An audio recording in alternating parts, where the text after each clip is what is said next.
তারেক রহমান ঘোষিত ৩১ দফা বাস্তবায়নে দেবিদ্বার বিএনপির লিফলেট বিতরণ ও গণসংযোগ।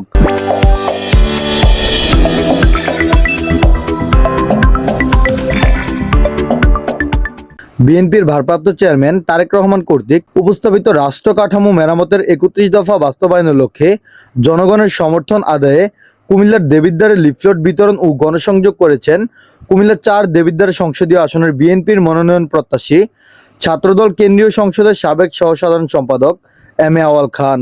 রোববার সকালে দেবিদ্বার পৌর সদরে এই লিফলেট বিতরণ ও গণসংযোগ কার্যক্রম করা হয়। এ সময় বিএনপির নেতাকর্মীরা সদরের নিউ মার্কেটের বিভিন্ন দোকান, বাস, সিএনজি চালক, যাত্রী, কাঁচা বাজার ব্যবসায়ী ও পথচারীদের মাঝে লিফলেট বিতরণ করেন।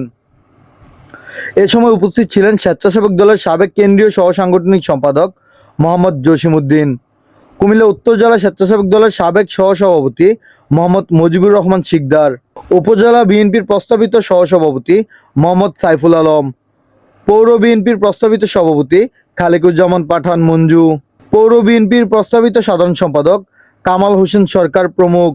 আজকে দেশনায়ক তারেক রহমানের নির্দেশে, দেশনেত্রী বেগম খালেদা জিয়ার নির্দেশে বাংলাদেশের মানুষের ভাগ্য উন্নয়নের যে ৩১ দফা প্রণয়ন করা হয়েছে, তারেক রহমানের নির্দেশে আমি আজকে দেবিদ্বার নিউ মার্কেটে ৩১ দফা সকলের হাতে হাতে তুলে দিয়েছি।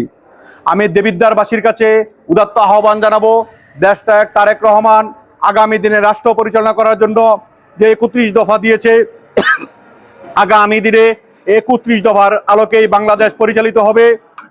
বাংলাদেশের প্রতিটি মেহনতি মানুষের ঘরে ঘরে এই ৩১ দফার আহ্বান তারেক রহমান দিয়েছেন, দেশনেত্রী বেগম খালেদা জিয়া দিয়েছেন। আগামী দিনে এই ৩১ দফার আলোকে বাংলাদেশ পরিচালিত হবে।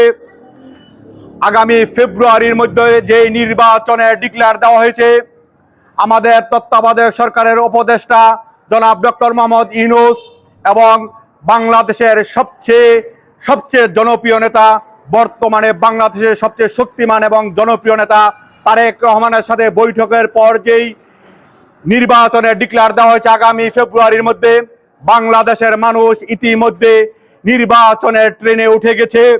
আমি তত্ত্বাবধায়ক সরকারকে বলে দিতে চাই, যেই কমিটমেন্ট আপনি লন্ডনে বসে করেছেন, সেই কমিটমেন্ট আপনি রক্ষা করবেন, আর না হয় বাংলাদেশের মানুষের কাছে কিন্তু আপনি আস্থা করে নিক্ষেপ হবেন। বাংলাদেশের মানুষ ইতিমধ্যে আপনার এবং তারেক রহমানের বৈঠকের মাধ্যমে বুঝে গেছে, আপনি যেই কমিটমেন্ট করেছেন আগামী ফেব্রুয়ারির মধ্যে নির্বাচনের জন্য, বাংলাদেশের শতভাগ মানুষ ধরেই নিয়েছে। আমরা দীর্ঘদিন ধরে ভোট দেই নেই। আমরা আগামী ফেব্রুয়ারি মাসে হাস্যোজ্জ্বল পরিস্থিতিতে বাংলাদেশের মানুষ এখন আনন্দে বাগবাগ করছে। ফেব্রুয়ারিতে দীর্ঘদিন পরে মানুষ ভোট দিয়ে বাংলাদেশের গণমানুষের সরকার প্রতিষ্ঠা করবে।